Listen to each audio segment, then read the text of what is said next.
the freedom to speak is under attack from all sides by Islam and all religion.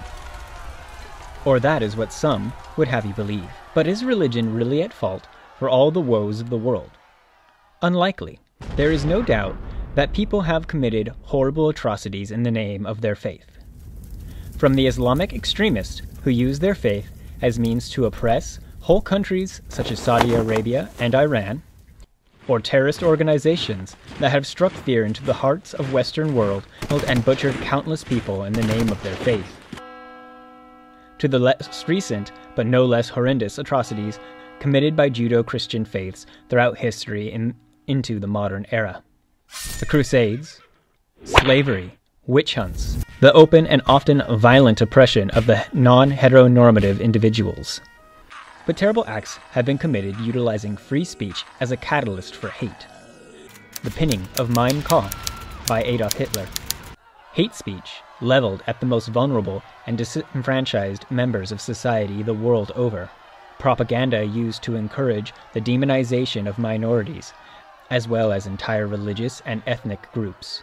And possibly the most worrying of all, the systematic corruption of government through legalized bribes deemed as free speech in many countries. I do not make these comparisons to say that we need to do away with both religion and free speech to have a utopian society.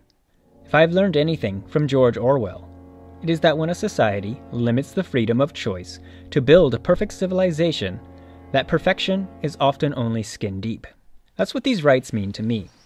The right to choose what I want to say and what I choose to believe, or what I choose not to.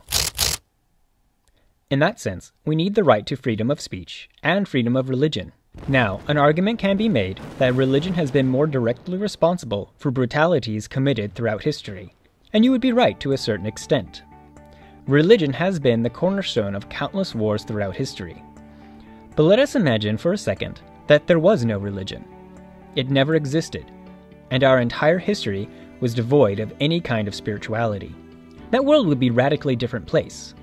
But would it have stopped all the violence and death through history? More than likely, no. Religion has been a justification for war. There is no denying this. But that doesn't mean that it was the root cause of every conflict. When you examine nearly every war, you can notice a pattern in what was gained through the act of conflict. Usually the gain is greater power for the victor of said war.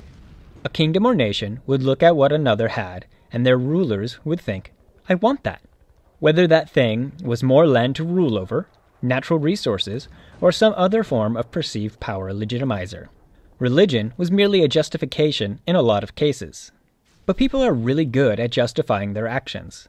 Instead of blaming one right for the oppression of the other, or pitting these two rights against each other. Let's remember, both rights are part of free expression, the freedom to choose. If we try to restrict one right over another, then we become the oppressor we so desperately despise. Free to speak, free to believe, and free to choose.